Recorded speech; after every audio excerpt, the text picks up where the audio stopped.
شوہر ہی بیوی کو بیبی دیتے ہیں۔ آپ نے مجھ سے وعدہ کیا تھا، میں آپ کی بات مانوں گی تو آپ مجھے بیبی دیں گے۔ بولا ہاں تو میں کب مکرا ہوں، میں تمہیں بیبی دوں گا نا جب تم تھوڑی بڑی ہو جاؤ گی۔ وہ بولی جو بڑے ہوتے ہیں ان کی شادی ہوتی ہے اور میں بھی بڑی ہو گئی ہوں، مجھے نہیں پتا مجھے بیبی چاہیے۔ رات کے اس پہر اس کے ہوش ربا حسن کے سامنے اسامہ کا اپنے آپ پر قابو رکھنا مشکل تھا۔ آخر وہ کب تک اپنی خواہشات کے آگے بند باندھتا تھا؟ تو وہ ایک بھرپور مرد اور زمر بھی 18 سال کی تھی۔ اسامہ کا خود پر کنٹرول رکھنا مشکل ہوتا جا رہا تھا۔ اس نے زمر کے کپڑے ایک سائیڈ پہ رکھے اور آنکھوں میں خمار بھر کر اسے اپنے قریب کرتے ہوئے بولے تمہیں واقعی بیبی چاہیے نا؟ بولی کب سے مانگ رہی ہوں بیبی۔ اسامہ بولا بیبی لینا کوئی آسان بات نہیں ہے، اس کے لیے بہت تکلیف برداشت کرنی پڑتی ہے، کیا تم وہ تکلیف برداشت کر لو گی؟ زمر نے معصومیت سے اپنا سر ہاں میں ہلایا اور بولی بیبی کے لیے میں سب کچھ کر لوں گی، آپ مجھے بتائیں مجھے کیا کرنا ہے۔ وہ مدہوش ہوتا ہوا اپنے آپ کو کنٹرول کرنے کی کوشش میں بے حال ہو رہا تھا۔ بولا بہت اچھا، تو پھر تم رو گی تو نہیں؟ وعدہ کرو مجھ سے۔ بولی وعدہ؟ میں بالکل نہیں روؤں گی، میں تو خوش ہوں گی کہ مجھے بیبی مل رہا ہے۔ بولا اچھا، پھر میں جو کرتا جاؤں گا مجھے روکنا مت۔ بیبی لینے کے لیے سب سے پہلے میاں بیوی دونوں کو اپنے اپنے پہنابی ریموو کرنے پڑتے ہیں۔ اور یہ کہتے ہوئے اس نے آہستہ سے اس زمر کی شرٹ ریموو کی تھی۔ اس کے بھرپور نسوانی حسن کو دیکھ کر وہ حیران رہ گیا تھا۔ پھر اس نے اپنی شرٹ ریموو کی۔ ایسے ہی سارے پردے ہٹانے کے بعد وہ زمر کے اوپر چھانے لگا تھا۔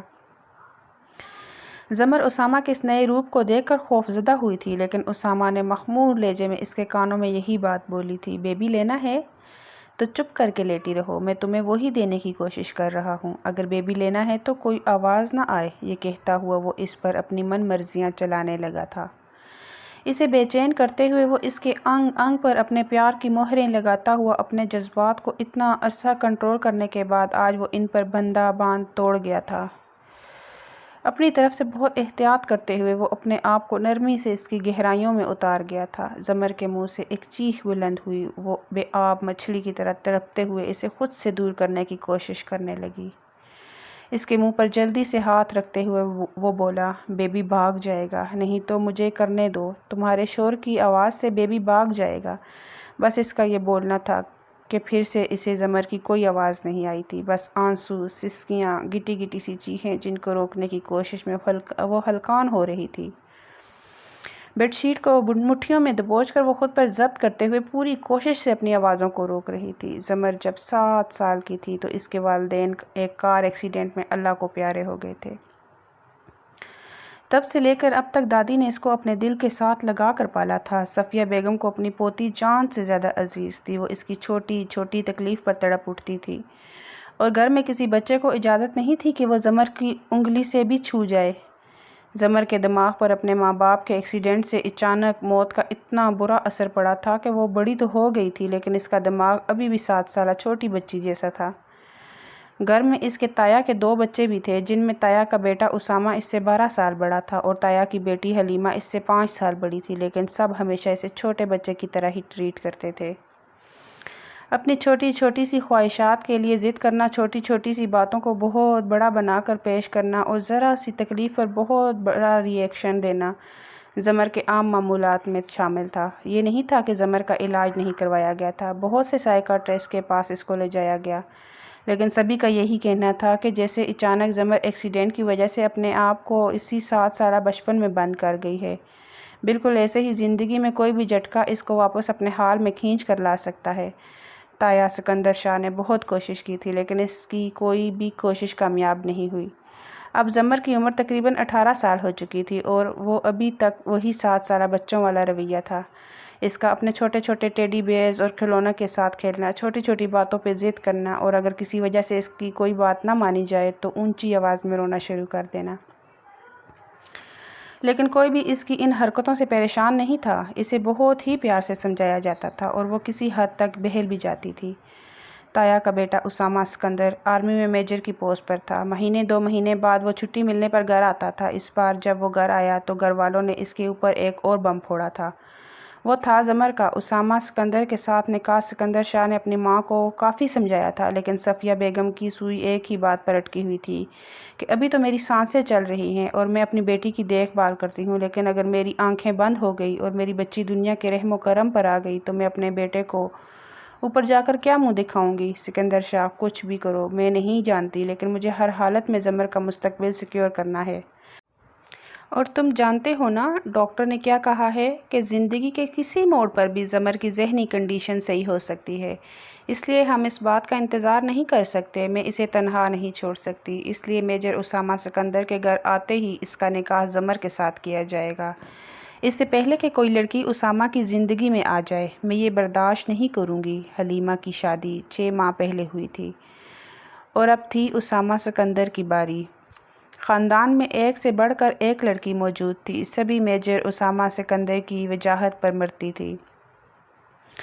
میجر اسامہ سکندر ایک بھرپور نوجوان ڈیشنگ پرسنالٹی کا مالک۔ جب وہ یونیفارم پہن کر گھر سے نکلتا تھا لوگوں کی نگاہیں پلٹنا بھول جاتی تھی۔ غصے کا بھی کافی تیز تھا، لیکن زمر کے معاملے میں بالکل اس کے ساتھ بچہ ہی بن جاتا تھا۔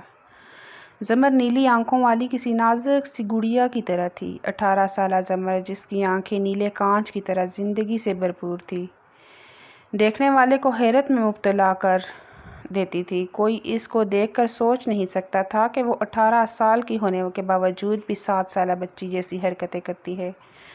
حسین ریشمی سنہرے بال، جن کی ہمیشہ ہی اس کی تائی اماں نے بہت کیئر کی تھی اور 2 چٹیاں باندھ کے رکھتی تھی۔ سبھی زمر سے بہت پیار کرتے تھے۔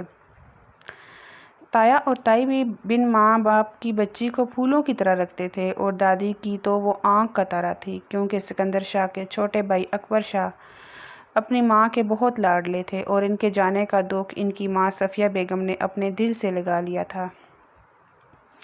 اب وہ اپنے بیٹے کی نشانی زمر میں ہی اپنے بیٹے کو ڈھونڈتی تھی اور اسے اپنے دل سے لگا کر رکھتی تھی۔ ماں کی اس فرمائش پر سکندر شاہ نے اپنی ماں کو کافی سمجھایا کہ ابھی زمر چھوٹی ہے اور اسامہ سکندر کبھی اس شادی کے لیے راضی نہیں ہوگا، لیکن صفیہ نے اسے اپنی زندگی اور موت کا مسئلہ بنا لیا تھا۔ یہی وجہ تھی کہ جب میجر اسامہ گھر میں داخل ہوئے اور ان کو یہ خبر سننے کو ملی تو ان کے اوپر حیرتوں کے پہاڑ ٹوٹے تھے۔ اب دادو کو کون سمجھائے؟ وہ کیسے ایک ذہنی طور پر چھوٹی بچی کے ساتھ شادی کر سکتا تھا؟ وہ بھرپور جوان مرد تھا، جوانی کی خواہشات سے لبریز، اور شادی کے بعد ہر مرد کو جسمانی سکون چاہیے ہوتا ہے اپنی بیوی سے، لیکن وہ سوچ بھی نہیں سکتا تھا کہ وہ زمر کے ساتھ کچھ اس طرح کے تعلقات بنا پائے گا۔ اس نے بھی کافی واویلا مچایا۔ زمر کو تو کچھ پتہ ہی نہیں تھا کہ گھر میں کیا معاملات چل رہے ہیں، اس لیے وہ نارمل بچوں کی طرح ادھر سے ادھر خوشی سے بھاگتے پھر رہی تھی۔ اور خوشی بھی کس بات کی کہ اسامہ کی شادی ہو رہی ہے گھر میں۔ اب میں خوبصورت کپڑے پہن کر اپنی گڑیا کے ساتھ تیار ہو جاؤں گی۔ میجر اسامہ بھی اپنی دادو کی ضد کے سامنے بے بس ہوئے تھے، اور انہوں نے بھی مرتا کیا نہ کرتا کہ متصادق اس رشتے کے لیے ہاں کر دی تھی، لیکن دل ہی دل میں وہ بے انتہا پریشان تھا۔ اپنے ماں باپ کو اس نے انتہائی بے چارگی کے ساتھ دیکھا تھا۔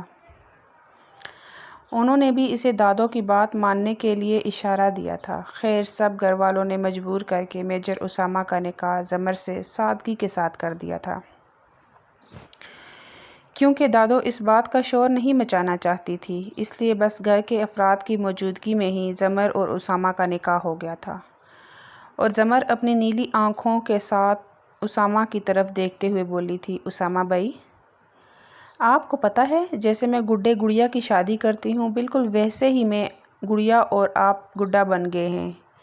اسامہ چپ چاپ اس بچی کی باتوں کو سنتے ہوئے برداشت کر رہا تھا، جس میں اس بچی کا بھی کوئی قصور نہیں تھا۔ زمر کے سامان کو اسامہ کے کمرے میں شفٹ کر دیا گیا تھا۔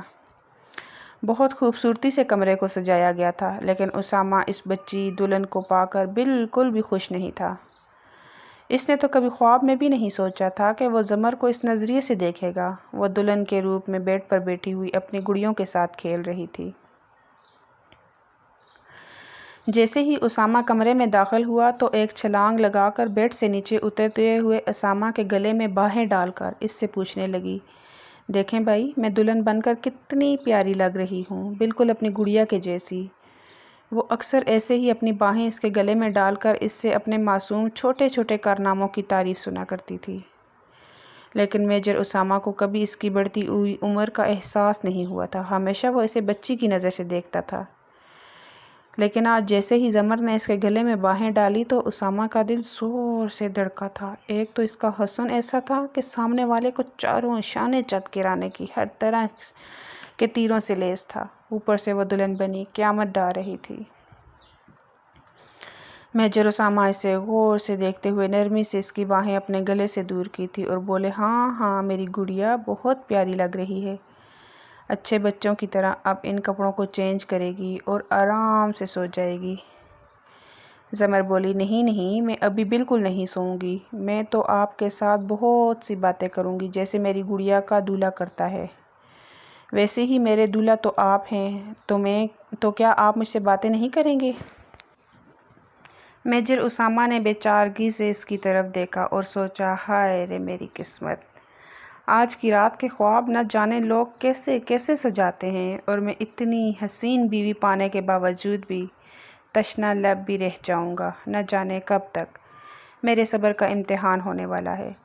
زمر کے منہ سے ننھی ننھی باتیں سنتے ہوئے اسامہ اس کی ہاں میں ہاں ملاتا ہوا اپنے کپڑے چینج کرنے کے لیے واش روم کی طرف بڑھ گیا تھا، جبکہ زمر اپنے آپ کو شیشے میں دیکھتے ہوئے دیوانی ہو رہی تھی اور وہ بالکل تیار نہیں تھی اپنے کپڑے بدلنے کے لیے۔ جب اسامہ واش روم سے کپڑے چینج کر کے باہر نکلا تو زمر کو اسی حلیے میں دیکھ کر وہ بولا، زمر، تم نے ابھی تک کپڑے چینج نہیں کیے؟ میں نے کہا تھا نا سونے والا ڈریس پہنو۔ بولی، نہیں نہیں، میں بہت پیاری لگ رہی ہوں، اتنی جلدی میں ان کپڑوں کو چینج نہیں کروں گی، یہ تو میرے فیورٹ کپڑے ہیں، اب میں یہی پہن کے سوؤں گی۔ اسامہ نے اسے بچوں کی طرح پچکارتے ہوئے پیار سے لاڈ سے کپڑے چینج کرنے کے لیے راضی کیا تھا، اور وہ منہ بسورتے ہوئے کپڑے چینج کرنے کے لیے تیار ہوئی۔ جیسے ہی وہ کپڑے چینج کر کے واش روم سے باہر آئی، اسامہ کو بیڈ پر لیٹا ہوا دیکھ کر تیزی سے اس کی طرف بڑھی اور بولی، اسامہ بھائی، کیا آپ آج سے اسی بیڈ پہ سویا کریں گے میرے ساتھ؟ اور میرے ٹیڈی بیئر کے ساتھ؟ ایک بڑا سا ٹیڈی بیئر ہمیشہ اس کی گود میں رہتا تھا۔ اسامہ اٹھ کر بیٹھا اور اس کے ہاتھ کو نرمی سے پکڑتے ہوئے بولا، زمر، جب گڈے اور گڑیا کی آپس میں شادی ہو جاتی ہے نا تو وہ گڑیا اپنے گڈے کو بھائی نہیں بولتی، اور آپ نے اپنی یہ غلطی سب سے پہلے صحیح کرنی ہے کہ میں آپ کا بھائی نہیں ہوں، اب تو میں آپ کا شوہر ہوں نا، اور آپ میری بیوی ہیں، اور بیوی شوہر کی سارے ہی باتیں مانتی ہے۔ آپ بھی اچھی بیوی ہو نا؟ بولی، ہاں ہاں، میں بھی اچھی بیوی بنوں گی جب آپ میرے لیے چاکلیٹس اور کینڈیز ٹائم پر لے کر آیا کریں گے، پر آپ تو گھر پر ہی نہیں ہوتے، اتنے دنوں کے بعد آتے ہیں، میں کس سے پھر چاکلیٹس اور ٹافیز لیا کروں گی؟ اسامہ بولا، زمر، آپ کی پہلے بھی چاکلیٹس اور کینڈیز بابا جان لے کر آتے ہیں نا، ایسے ہی ساری چیزیں آپ کو ملتی رہیں گی، اس لیے آپ پریشان نہ ہوں اور آرام سے سو جائیں۔ اس سے پہلے زمر اپنی دادوں کے ساتھ سوتی تھی، ان سے لپٹ کے، اور آج وہ اسامہ کے کمرے میں تھی۔ وہ بولی، مجھے تو دادوں کے پاس سونا تھا، لیکن میں آپ کے ساتھ کیسے سو سکتی ہوں؟ اسامہ بولا، کوئی بات نہیں، پہلے آپ دادوں کے پاس سوتی تھی، آج سے آپ میرے ساتھ سو جائیں، دادو بہت خوش ہوں گی کہ آج آپ اپنے گڈے کے ساتھ اس کے کمرے میں سوئی ہیں، اس لیے ان کو پریشان مت کرنا۔ اس ٹائم زمر ضد کرنے لگے، نہیں، میں دادوں کے ساتھ ہی سوؤں گی، میں جب تک ان سے لپٹ کر نہ سو جاؤں مجھے نیند نہیں آتی، مجھے ڈر لگتا ہے۔ آج کی رات واقعی میجر اسامہ کی قوت برداشت کو آزمانے کی رات تھی۔ انہوں نے ریموٹ سے کمرے کی لائٹس ڈم کی اور اسے بولے، زمر، چپ کر کے سو جاؤ، میں ہوں نا کمرے میں، کچھ نہیں ہوتا۔ لائٹس ڈم کرنے کی دیر تھی کہ زمر نے اچانک ہی میجر اسامہ کے اوپر چھلانگ لگائی اور اس کے ساتھ لپٹ گئی۔ نہیں نہیں، میں اس طرح سے نہیں سو سکتی، مجھے بہت ڈر لگتا ہے۔ میجر اسامہ کے دل کی دھڑکنیں ایک دم ہی تیز ہو گئی تھیں۔ بھرپور جوان لڑکی کا جسم جیسے ہی اس کے جوان جسم سے ٹکرایا تو ان کا دل اور لہہ پہ دھڑکنے لگا تھا۔ اس کی نرم جوان دھڑکنوں کا لمس جب اس کے سینے سے لگا تو اس کے جوان جذباتوں نے سر ابھارا تھا۔ بے چین ہوتے ہوئے انہوں نے زمر کو اپنی آغوش میں بھرا تھا اور اچانک ہی اس کے لبوں کو اپنے ہونٹوں میں دباتے ہوئے اپنے منہ زور جذبات کے آگے مجبور ہو گئے تھے۔ زور سے اسے اپنے سینے میں بھینچتے ہوئے، اس کی سانسوں کو اپنے اندر انہیل کرتے ہوئے وہ اسے تڑپنے پر مجبور کر گئے تھے۔ اچانک ہی اس بات کا احساس ہوتے ہی وہ جھٹکے سے ہوش کی دنیا میں واپس آئے تھے اور اسے چھوڑتے ہوئے پیچھے ہو گئے۔ زمر گہرے گہرے سانس لیتے ہوئے بولی، گندے بچے، ایسے کرتا ہے کوئی کسی کے ساتھ کیا؟ اور ساتھ ہی اس کا پلان بن رہا تھا اونچی آواز میں راگ الاپنے کا۔ اس کے منہ کے بگڑتے زاویے دیکھتے ہوئے میجر اسامہ کو فوراً احساس ہوا ان سے غلطی ہوئی ہے۔ وہ تو بچی ہے، بے شک اس کا جسم جوان ہے، لیکن وہ اس رات کے تقاضے نہیں سمجھتی۔ فوراً ہی اس کے منہ کے آگے ہاتھ رکھ کے بولے، نہیں نہیں، اچھے بچے ایسے نہیں روتے، رات کے ٹائم بھوت آ جاتے ہیں۔ بھوت کے نام پر وہ فوراً ہی ایک بار پھر میجر اسامہ کے سینے سے لگی تھی۔ آہستہ سے بولی، آپ سچ کہہ رہے ہیں رات کو بھوت آ جاتے ہیں اگر کوئی بچہ اونچی آواز میں روئے؟ تو میجر اسامہ بولے، ہاں ہاں، میں سچ کہہ رہا ہوں، بہت بڑے بڑے بھوت آتے ہیں اور پھر چھوٹے بچوں کو اکثر رات میں اٹھا کر لے بھی جاتے ہیں جو بڑوں کی بات نہیں مانتے۔ دل ہی دل میں انہوں نے توبہ کی تھی کہ میری توبہ جو میں پھر سے اس لڑکی کو اس طرح سے ٹچ کروں گا۔ لیکن اس کی قربت میں وہ اپنے جوان جذبات کو بڑی مشکل سے کنٹرول کیے ہوئے تھے۔ نہ تو وہ اٹھ کے صوفے پر جا سکتے تھے کیونکہ زمر اکیلے میں سو ہی نہیں سکتی تھی، اس کو دادوں کے ساتھ لپٹ کر چھوٹے بچوں کی طرح سونے کی عادت تھی۔ ایسے ہی میجر اسامہ نے اسے بہلا پھسلا کر سلانے کی کوشش کی تھی۔ درمیان میں اس کا ٹیڈی بیئر رکھتے ہوئے بولے، اب تم بڑی ہو گئی ہو، تمہاری شادی بھی ہو گئی ہے، تم بہادر بھی ہو گئی ہو پہلے سے، اب تم اپنے ٹیڈی بیئر کے ساتھ سو گے، بالکل ویسے ہی جیسے اپنے دادوں کے ساتھ لپٹ کر سوتی ہو۔ اور وہ بھی کسی حد تک میجر اسامہ کی بات کو مانتے ہوئے آنکھیں میچ کر سونے کی کوشش کرنے لگی۔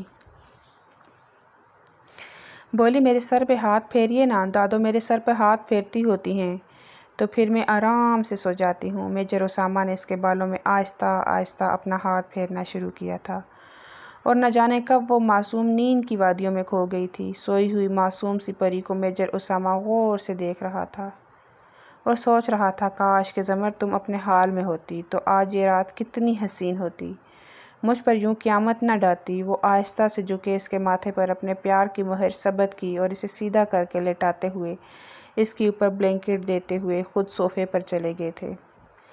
وہ مزید اس قیامت خیز حسن والی لڑکی کی قربت میں اپنے آپ کو کنٹرول نہیں کر سکتے تھے، اس لیے وہ بیڈ سے چلے گئے۔ جب صبح اذان کے ٹائم میجر اسامہ کی آنکھ کھلی تو وہ بے خبر سوئی ہوئی تھی۔ پورے بیڈ پر پھیل کر اسے دیکھ کر میجر اسامہ کے لبوں پر بہت پیاری سی مسکراہٹ پھیلی تھی۔ بولا، اب دیکھتے ہیں زندگی کب تک ہمیں اور آزماتی ہے۔ میجر اسامہ کی تقریباً 10 دن کی چھٹیاں تھیں۔ اس کی بہن بھی آئی ہوئی تھی جس کے ہاں پہلے بچے کی ولادت ہونے والی تھی۔ زمر سارا دن حلیمہ کے ساتھ ہی رہتی تھی۔ اس کے بڑے سارے پیٹ کو دیکھتے ہوئے وہ بچوں کی طرح خوش ہوتی تھی کہ ہمارے گھر بھی ایک چھوٹا سا منا آنے والا ہے۔ اچانک ہی 2 دن بعد حلیمہ کی طبیعت خراب ہوئی تو اسے ہاسپٹل لے کے جانا پڑا اور جب وہ گھر آئی تو اس کے ساتھ ایک چھوٹا سا منا بھی تھا جس کو دیکھتے ہی زمر خوشی سے دیوانی ہوئی تھی اور وہ خوشی سے اسے جلدی جلدی اپنی گود میں اٹھانے کی کوشش کرنے لگی تو حلیمہ نے ایک دم ہی چیخ ماری اور بولی، زمر، یہ تم کیا کر رہی ہو؟ تم اس کو سنبھال نہیں سکو گی، یہ گر جائے گا، اسے چوٹ لگ جائے گی۔ حلیمہ کے اس طرح روکنے پر زمر کی نیلی آنکھیں پانیوں سے بھر گئی تھی۔ وہ دادو کی طرف منہ بسورتے ہوئے بولی، دادو، مجھے نہیں پتا، مجھے بھی منّے کو اٹھانا ہے اور پیار کرنا ہے۔ سبھی خوف زدہ تھے کہ وہ تو خود چھوٹی سی بچی ہے، نہ جانے بچے کو سنبھال پائے کہ نہ، اس لیے اس کی اس بچگانہ بات کو کسی نے اہمیت نہیں دی تھی۔ وہ روتی ہوئی اپنے کمرے میں بھاگ گئی تھی۔ میجر اسامہ نے جب اسے اسی طرح سے روتے ہوئے دیکھا تو بے چینی سے اس کی طرف بڑھے اور بولے، کیا ہوا میری گڑیا کو؟ اس طرح سے کیوں رو رہی ہے؟ زمر بولی، مجھے نہیں پتا، مجھے بھی منّے کو پیار کرنا تھا لیکن حلیمہ آپا نے مجھے منّے کو گود میں لینے نہیں دیا۔ وہ روتے ہوئے سب کے شکوے میجر اسامہ سے کرنے لگی تھی کیونکہ دادوں کے بعد سب سے زیادہ عزیز اسے میجر اسامہ ہی رکھتے تھے۔ ویسے تو سارے گھر والے ہی اس سے پیار کرتے تھے لیکن اسامہ اس کی جائز ناجائز خواہشات بھی شروع ہی سے پوری کرتے آئے تھے، اس لیے وہ روتے ہوئے اپنے دکھ اسی سے بیان کر رہی تھی۔ بولے، کوئی بات نہیں، میں حلیمہ کو کہتا ہوں وہ تمہیں گود میں لینے دے گی۔ منّے کو، تم اس طرح رو تو مت۔ بولا چلو آؤ میرے ساتھ، میں ابھی تمہیں منّا لے کر دیتا ہوں۔ وہ اسے ہاتھ سے پکڑ کر حلیمہ کے کمرے میں لے کر گیا جہاں پر سارے گھر والے موجود تھے، اور بولا حلیمہ یہ کیا بات ہوئی، دیکھو زمر کیسے رو رہی ہے، اسے اپنے پاس بٹھا کر تھوڑی دیر کے لیے بیبی کو اس کی گود میں ڈال دو تاکہ یہ رونا تو بند کرے نا۔ حلیمہ کی جان پر بن گئی تھی، لیکن پھر بھی اس نے اپنے بھائی کی بات کو مانتے ہوئے زمر کو اپنے پاس بٹھایا اور پھر نہایت آرام سے بیبی کو اس کی گود میں لٹا دیا۔ بیبی کو اس طرح سے اپنی گود میں لٹانے کے بعد وہ بے انتہا خوش ہوئی تھی۔ آرام سے بیبی کے بالوں کو سہلاتے ہوئے بولی آپی اس کا سر کتنا سافٹ ہے، بالکل میرے ٹیڈی بیئر کی طرح۔ اس کی معصوم بات سنتے ہوئے سب کا قہقہ بلند ہوا تھا۔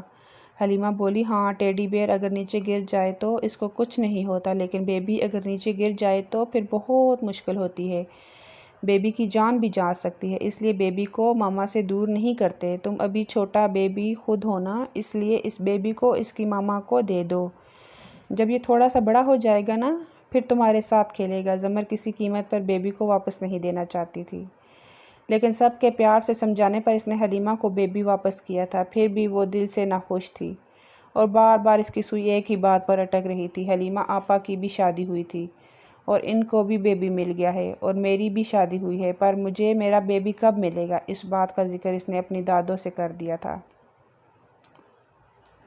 اور بولی دادو جب حلیمہ آپی ہاسپٹل جا کر اپنا بیبی لے کر آئی ہے تو مجھے بھی ہاسپٹل جا کر اپنا بیبی لے کر آنا ہے۔ دادو چلے نا میرے ساتھ، مجھے بھی بیبی لے دیں۔ دادو بیبی کہاں سے ملتا ہے؟ ہاسپٹل سے ہی ملتا ہے نا؟ دادو اس کے معصوم سوالوں پر ہنستے ہوئے بولی ارے نہیں باولی، ہاسپٹل میں بیبی ایسے نہیں ملتا ہے، پہلے اللہ میاں بیبی کی ماما کو دیتا ہے، پھر ہاسپٹل والے ماما کو دیتے ہیں۔ لیکن یہ بات سمجھنے کے لیے زمر کا دماغ ابھی بہت چھوٹا تھا۔ وہ بار بار ایک ہی گردان کر رہی تھی مجھے نہیں پتا، مجھے اپنا بیبی چاہیے، مجھے بھی لے کر دو۔ دادو نے ہنستے ہوئے سے کہا کہ یہ تو تمہیں اسامہ ہی لے کر دے سکتا ہے، اس بات کا ذکر رات کو سب سے چھپ کر اپنے شوہر سے کرتے ہیں، پھر وہی اپنی بیوی کو بیبی دلاتا ہے۔ دادو کی باتیں دھیان سے سنتے ہوئے وہ حیران ہوئی، بولی سچ دادو، اسامہ مجھے بیبی لا دیں گے نا؟ دادو بولی ہاں کیوں نہیں، بس وہ جو بولے گا وہ کرتی جانا اور آگے سے رونا بالکل مت۔ وہ حیران پریشان کہ میں کیوں روں گی، میں تو خوش ہوں گی جب مجھے بیبی ملے گا۔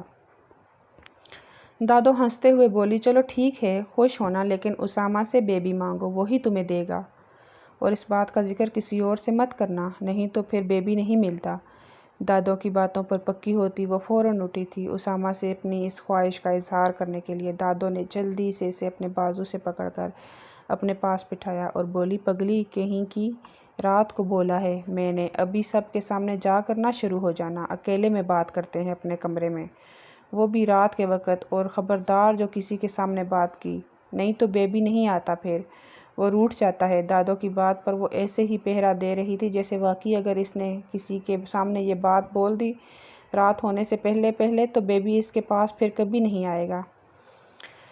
پریشان لاؤنج کے چکر کاٹتی ہوئی وہ رات ہونے کا بے صبری سے انتظار کر رہی تھی۔ اسامہ اس کی حالت پر کافی حیرت سے اس کی چپ کو نوٹ کر رہا تھا، لیکن وہ بھی اس کو چپ دیکھ کر خاموش تھا کہ چلو کسی بات پر تو زمر کی چلتی زبان کو بھی لگام لگی، نہیں تو میرا سر کھائے گی کہ مجھے آپی حلیمہ کے بیبی سے کھیلنا ہے اور میں بار بار اتنا بڑا رسک نہیں لے سکتا۔ وہ بھی چپ کر کے اپنے کام میں مصروف ہوا تھا۔ آج تو زمر نے کھانا بھی صحیح طرح سے نہیں کھایا تھا۔ شام ڈھلتے ہی وہ اپنے کمرے میں بند ہو گئی تھی اور میجر اسامہ کا بے صبری سے کمرے میں انتظار کر رہی تھی۔ پھر بھی اپنے کاموں سے فارغ ہوتے ہوتے میجر اسامہ کو کمرے میں آتے ہوئے تھوڑی دیر ہوئی تھی۔ جیسے ہی دروازہ کھول کر وہ کمرے میں داخل ہوا، جھٹ سے زمر نے اپنی باہیں اس کے گلے میں ڈال دی۔ اچانک افتاد پر میجر اسامہ بوکھلا کر رہ گئے اور بولے ارے زمر کیا ہو گیا ہے؟ بولی آپ نے اتنی دیر کیوں آنے میں کر دی؟ میں کب سے آپ کا انتظار کر رہی تھی۔ وہ پیار سے اس کی طرف دیکھتے ہوئے بولی میری گڑیا میرا انتظار کیوں کر رہی تھی؟ بولی مجھے آپ سے بہت ضروری بات کرنی ہے، جو لڑکی شادی ہونے کے بعد رات میں اپنے شوہر سے کرتی ہے۔ اس طرح سے رازداری کے ساتھ اسے یوں بات کرتے دیکھ میجر اسامہ کے چہرے پر مسکراہٹ پھیل گئی۔ اور بولے اچھا تو میری گڑیا نے ایسی کون سی بات کرنی ہے جو شادی کے بعد اپنے شوہر سے کی جاتی ہے؟ ذرا مجھے بھی تو پتہ چلے۔ وہ ایسے ہی اپنی باہوں کا ہار اس کے گلے میں ڈالے ہوئے اس سے لپٹتی جا رہی تھی اور میجر اسامہ کے صبر کو آخری حدوں تک آزما رہی تھی۔ اس سے پہلے کہ وہ بہکتے انہوں نے آہستہ سے زمر کو خود سے الگ کیا اور بیڈ پر بٹھاتے ہوئے بولے ہاں تو آرام سے بیٹھ کر مجھے بتاؤ کہ کون سی بات کرنی ہے تم نے مجھ سے؟ بولی جیسے حلیمہ آپی کی شادی ہوئی تھی اور پھر تھوڑی دنوں کے بعد وہ ہاسپٹل سے جا کر اپنا بیبی لے کر آئی ہیں، بالکل ایسے ہی مجھے بھی اپنا بیبی چاہیے، میری بھی تو شادی ہو گئی ہے نا۔ اب اس کی بات سن کر میجر اسامہ نے اپنا سر پیٹا تھا اور اس کی طرف دیکھتے ہوئے گہری مسکراہٹ لبوں پر سجائے ہوئے جو روکنے کی کوشش کے باوجود ان کے ہونٹوں پر پھیل گئی تھی، بولے میری گڑیا تو ابھی خود چھوٹا سا بیبی ہے، بیبی بڑے لوگوں کو ملتا ہے، چھوٹے بچوں کو نہیں۔ وہ بولی نہیں، جن کی شادی ہوتی ہے ان کو بیبی مل جاتا ہے، میں نے دیکھا ہے، مجھے بھی میرا بیبی چاہیے، میری بھی تو شادی ہو گئی ہے۔ میجر اسامہ کو سمجھ نہیں آ رہی تھی کہ وہ اسے کس طرح سے سمجھائیں۔ بولے یہ دیکھو یہ ٹیڈی بیئر، یہ آپ کا بیبی ہے، بچوں کا بیبی یہی ہوتا ہے، اور اب مجھے تنگ مت کرو، چپ کر کے سو جاؤ۔ میجر اسامہ کے اس طرح دو ٹوک جواب پر وہ بھی سخت سے لہجے میں سن کر زمر کے نیل گو نین کٹورے پانیوں سے لبریز ہوئے تھے۔ اس کی آنکھوں سے بہتے آنسو دیکھ کر میجر اسامہ بے چین ہو کر اس کی طرف بڑھے اور اس کے آنسو صاف کرتے ہوئے بولے دیکھو زمر، چھوٹے بچے یوں ضد نہیں کرتے، بڑوں کی بات مانتے ہیں۔ میں وعدہ کرتا ہوں میں تمہیں بیبی لے کر دوں گا، تم تھوڑی سی بڑی ہو جاؤ، جب تم بیبی سنبھالنے کے قابل ہو جاؤ گی تو میں تمہیں بیبی لے کر دوں گا، وہ تمہارا اور میرا بیبی ہوگا جس سے ہم مل کر کھیلا کریں گے۔ زمر بولی سچ؟ آپ وعدہ کریں مجھ سے؟ ہاں۔ بولا ہاں ہاں میں وعدہ کر رہا ہوں، اور تم بھی مجھ سے وعدہ کرو کہ مجھے یوں بلا وجہ تنگ نہیں کرو گی آئندہ۔ اگر تم میرے کہنے کے مطابق عمل کرتی رہی، میری بات مانتی رہی تو بہت جلد میں تمہیں بیبی لے کر دوں گا۔ زمر نے آنکھیں بند کر کے میجر اسامہ کی باتوں پر لبیک کہا تھا اور بولے سب سے پہلے بات یہ ہے کہ اب اچھے بچوں کی طرح سو جاؤ۔ زمر نے آگے سے کوئی بات نہیں کی تھی اور سونے کے لیے لیٹ گئی تھی، لیکن بے چینی سے پہلو بدلنے لگی۔ اس کو اس طرح سے بے چین دیکھ کر اسامہ بولے زمر کیا کوئی پریشانی ہے؟ بولی ہاں، مجھے اکیلے میں نیند نہیں آتی، میرے بالوں میں، میرے سر میں ہاتھ پھیرے نا۔ ایک گہری سانس بھرتے ہوئے میجر اسامہ اس کے ساتھ لیٹے تھے اور وہ اچانک سے اسامہ کے ساتھ لپٹتے ہوئے سینے پر اپنا سر رکھ گئی تھی۔ میجر اسامہ کے دل کی دھڑکن بڑی تھی، یہ لڑکی بار بار ان کے ضبط کو آزما رہی تھی، لیکن انہوں نے جی کڑا کر کے اس کے سر پر ہاتھ پھیرنا شروع کیا تھا اور چند منٹوں کے اندر اندر ہی زمر سو چکی تھی۔ اس کو بیڈ پر سیدھا کر کے لٹاتے ہوئے وہ اس کی معصوم خواہش کو سوچتے ہوئے مسکرائے تھے، بولے کاش زمر تم جلد صحیح ہو جاؤ تو تمہاری یہ خواہش میں چٹکیوں میں پوری کر دوں گا، میں تو خود بے چین و بے قرار ہوں تم پر اپنے پورے حق استعمال کرنے کے لیے۔ اور وہ جا کر صوفے پر لیٹے تھے، نہ جانے کب ان کو نیند آ گئی تھی، آج ان کی آخری چھٹی تھی اور انہیں واپس جانا تھا۔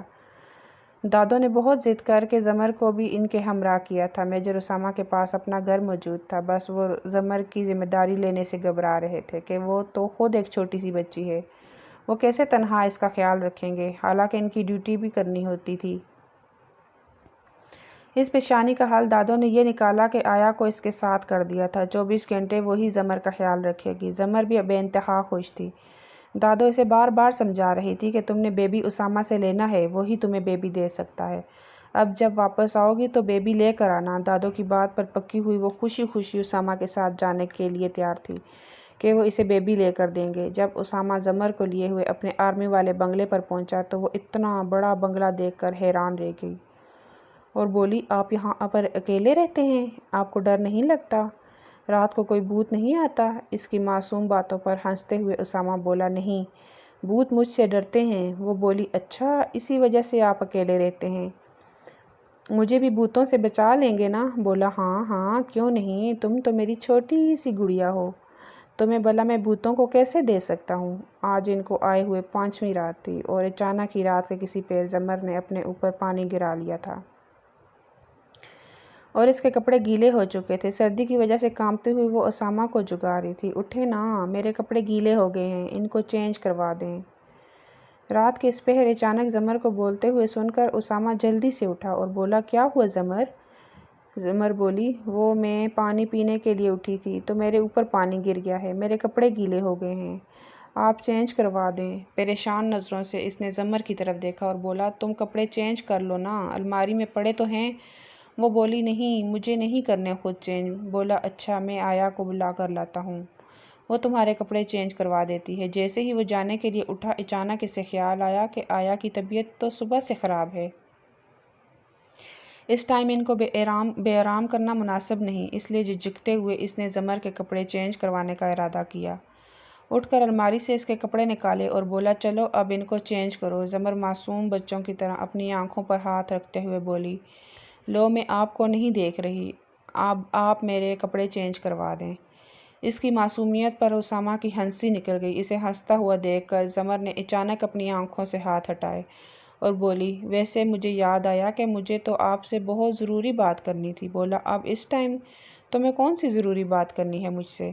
بولی، وہ بیبی والی بات۔ مجھے پتہ ہے شوہر ہی بیوی کو بیبی دیتے ہیں، آپ نے مجھ سے وعدہ کیا تھا، میں آپ کی بات مانوں گی تو آپ مجھے بیبی دیں گے۔ بولا، ہاں، تو میں کب مکرا ہوں، میں تمہیں بیبی دوں گا نا جب تم تھوڑی بڑی ہو جاؤ گی۔ وہ بولی، جو بڑے ہوتے ہیں ان کی شادی ہوتی ہے اور میں بھی بڑی ہو گئی ہوں، مجھے نہیں پتا، مجھے بیبی چاہیے۔ رات کے اس پہر اس کے ہوش ربا حسن کے سامنے اسامہ کا اپنے آپ پر قابو رکھنا مشکل تھا۔ آخر وہ کب تک اپنی خواہشات کے آگے باندھتا تھا؟ تو وہ ایک بھرپور مرد اور زمر بھی 18 سال کی تھی۔ اسامہ کا خود پر کنٹرول رکھنا مشکل ہوتا جا رہا تھا۔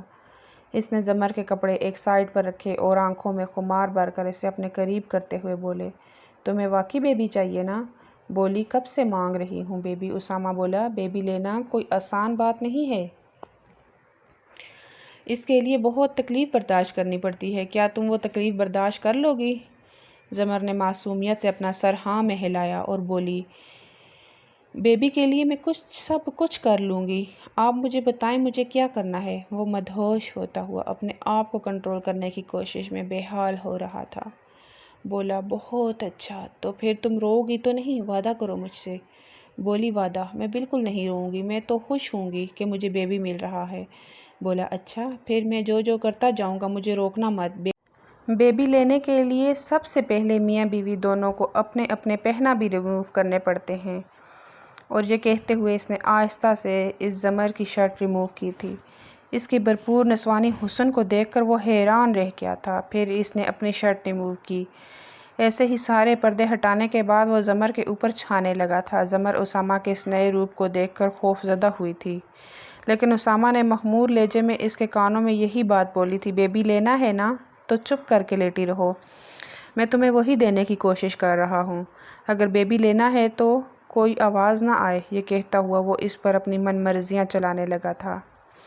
اسے بے چین کرتے ہوئے وہ اس کے انگ انگ پر اپنے پیار کی مہریں لگاتا ہوا اپنے جذبات کو اتنا عرصہ کنٹرول کرنے کے بعد آج وہ ان پر بندہ بند توڑ گیا تھا۔ اپنی طرف سے بہت احتیاط کرتے ہوئے وہ اپنے آپ کو نرمی سے اس کی گہرائیوں میں اتار گیا تھا۔ زمر کے منہ سے ایک چیخ بلند ہوئی اور وہ بے آب مچھلی کی طرح تڑپتے ہوئے اسے خود سے دور کرنے کی کوشش کرنے لگی۔ اس کے منہ پر جلدی سے ہاتھ رکھتے ہوئے وہ بولا، بیبی بھاگ جائے گا، نہیں تو مجھے کرنے دو، تمہارے شور کی آواز سے بیبی بھاگ جائے گا۔ بس اس کا یہ بولنا تھا کہ پھر سے زمر کی کوئی آواز نہیں آئی تھی، بس آنسو، سسکیاں، گٹی گٹی سی چیخیں جن کے روکنے کی کوشش میں وہ ہلکان ہو رہی تھی۔ بیڈ شیٹ کو مٹھیوں میں دبوچ کر وہ خود پر ضبط کرتے ہوئے پوری کوشش سے اپنی آوازوں کو روک رہی تھی، اور اسامہ اس کو اپنی محبت میں پور بھگوتا ہوا اس کے تن من کو اپنا گیا تھا۔ اس کو اپنے آپ میں سمیٹتے ہوئے اس کے آنسو صاف کرتے ہوئے بولا، بس اب میری جان نے میری بات مانی ہے نا، کچھ دن ہم روز یہ کریں گے اور پھر بہت جلد تمہیں بھی ہاسپٹل سے بیبی لے کر دوں گا۔ پہلی بار تھوڑا درد زیادہ ہوا ہے، اب آہستہ آہستہ جب ہم روز کریں گے تو یہ درد ختم ہو جائے گا اور اس کی جگہ بہت جلد تمہیں بیبی مل جائے گا۔ وہ ہر بار زمر کو بیبی کا بہلاوا دے کر اسے روز اپنے اس عمل کا عادی کر گیا تھا۔ پھر ایک دن اچانک ہی زمر کی طبیعت خراب ہونا شروع ہوئی تھی۔ وہ بے ہوش ہو کر اس کی باہوں میں لہرا گئی تھی۔ جب وہ شدید پریشانی کی حالت میں اسے ہاسپٹل لے پہنچا تو ڈاکٹر نے اسے جو خبر سنائی تھی، اسے سن کر وہ بے انتہا خوش ہوا تھا، کیونکہ زمر ماں بننے والی تھی، اور یہ خبر جب اس نے زمر کو سنائی تو وہ بھی بہت خوش ہوئی تھی۔ بولی بیبی کہاں ہے پھر؟ میں نے تو بیبی کی آواز بھی نہیں سنی۔ اسامہ ہنستا ہوا بولا زمر بیبی چند مہینوں کے بعد خود ہی تمہیں مل جائے گا، ابھی تو بیبی نے ٹکٹ کنفرم کروائی ہے، ابھی وہ پلین میں بیٹھا ہے، آہستہ آہستہ وہ تمہاری طرف آ رہا ہے۔ جب یہ خبر اس نے اپنی والدہ اور دادوں کو سنائی تو وہ خوشی سے نہال ہوئی تھی اور بولی زمر کو لے کر جلد از جلد گھر آ جاؤ، اس کا اکیلے یوں تنہا رہنا صحیح نہیں ہے۔ دادوں کی بات مانتے ہوئے وہ اگلے دن ہی واپسی کے لیے روانہ ہوا تھا۔ راستے میں اچانک ہی ان کی گاڑی کے سامنے ایک اور گاڑی کا بہت ہولناک ایکسیڈنٹ ہوا تھا، جسے دیکھتے ہی زمر ہوش و حواس سے بے گانہ ہو گئی تھی۔ لاکھ اس کے ہاتھ پاؤں ملے، لاکھ اسے ہوش دلانے کی کوشش کی، لیکن اس کو تو جیسے ہوش آنا ہی نہیں تھا۔ فوراً ہی اسے قریبی ہاسپٹل میں لے کر گئے، جہاں ڈاکٹرز نے اسے ہوش میں لانے کی کوشش کی تھی۔ اسامہ نے گھر پر بھی فون کر دیا تھا۔ دادو، بابا، ماما فوراً ہی ہاسپٹل کے لیے نکلے تھے، کیونکہ یہ سب گھر کے قریب ہی ہوا تھا، اور وہ سب ہاسپٹل پہنچے۔ جیسے ہی زمر کو ہوش آیا، اس نے اپنے آس پاس سب سے پہلے جس چہرے کو دیکھا وہ میجر اسامہ کا پریشان چہرہ تھا۔ بے ساختہ زمر اپنے ارد گرد موجود لوگوں کی موجودگی کا احساس کیے بغیر اسامہ کے ساتھ لپٹ کر زور زور سے رونے لگی اور بولی مجھے ایسا لگا تھا جیسے میں نے آج آپ کو کھو دیا ہے۔ ایسے یوں ہوش مندانہ انداز میں باتیں کرتے ہوئے سن کر سبھی حیران ہوئے تھے۔ جب وہ دادو کو دیکھ کر ان سے بھی لپٹ کر رونے لگی۔ دادو، جیسے میں نے اپنے ماں باپ کو کھویا تھا، میں کسی اور کو کھونا نہیں چاہتی۔ دادو، میں مر جاؤں گی۔ سارے ہی جذباتی ہو رہے تھے اور دادو تو بلک بلک کر رو رہی تھی۔ زمر کے اس طرح ہوش میں آنے کے بعد بیہیو کرنے پر سبھی خوش تھے۔ ڈاکٹرز نے ان کو بتایا تھا کہ زندگی میں کوئی جذباتی جھٹکا ہی زمر کو اس کے حال میں لوٹا سکتا تھا، اور وہ جذباتی جھٹکا زمر کو لگ چکا تھا۔ میجر اسامہ پر تو جیسے شادی مرگے کی کیفیت طاری تھی۔ ان کا بس نہیں چل رہا تھا کہ وہ زمر کو سب کے سامنے سے اٹھا کر لے جائے۔ جب وہ گھر پہنچے اور میجر اسامہ کو رات کے وقت اپنے کمرے میں زمر سے تنہائی میں بات کرنے کا موقع ملا تو وہ اس سے لپٹ گئے اور بولے میں نہیں جانتا تھا میری گڑیا کو اس طرح سے ہوش آئے گا۔ یقین جانو اگر مجھے پتا ہوتا تو میں بہت پہلے یہ جھٹکا تمہیں لگوا چکا ہوتا۔ ہنستے ہوئے بولا اور جیسے میں نے تمہیں بیبی دیا ہے نا، وہ تمہیں میں نے اب ہوش و حواس میں دینا تھا۔ کتنا مزہ آتا ہے جب تم بھی اپنا حصہ ڈالتی۔ تو زمر شرارت سے بولی تو اب مجھے کیا ہو گیا ہے، اب بھی تو میں اپنا حصہ ڈال سکتی ہوں نا۔ میجر اسامہ دیوانہ ہوا تھا۔ دونوں ہی راز و نیاز کی باتیں کرتے ہوئے کب ایک دوسرے میں مدھم ہوئے تھے انہیں خبر نہ ہوئی۔ شب و روز کیسے گزر رہے تھے دونوں کو پتہ ہی نہ چلا۔ کب 9 مہینے بیتے اور کب زمر کو ہاسپٹل لے جانے کی ضرورت پیش آئی۔ اچانک ڈاکٹر نے اس کی گود میں ایک ننھا سا بچہ تھمایا، جسے تھام کر زمر کے آنسو نہیں رک رہے تھے۔ میجر اسامہ بھی جذباتی سے بار بار زمر کے آنسو صاف کرتے ہوئے اسے مبارکباد دے رہے تھے۔ اپنے ماں باپ بننے کی خوشی میں سب لوگ خوشی خوشی بچے کو لے کر گھر آئے تھے۔ رات ہوتے ہی میجر اسامہ کو کمرے میں زمر کے کان کے پاس جاتے سرگوشیانہ انداز میں بولے زمر، دوسرا بیبی جب لینا ہوا مجھے بتانا۔ زمر دونوں ہاتھوں سے انہیں پیچھے دھکیلتے ہوئے بولی مجھے کیا پتا تھا بیبی لیتے ہوئے اتنی تکلیف ہوتی ہے، خبردار جو اب مجھ سے بیبی کے بارے میں کوئی بات کی تو۔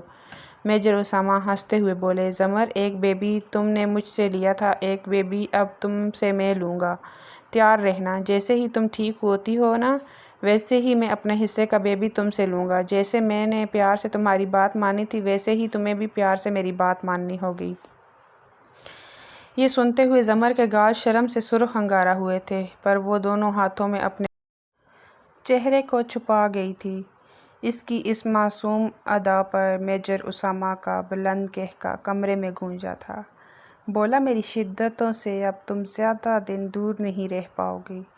کیسی لگی آج کی ہماری سٹوری؟ اگر سٹوری پسند آئی ہو تو سٹوری کو لائک کر دیں، چینل کو سبسکرائب کر دیں۔ Thanks for watching.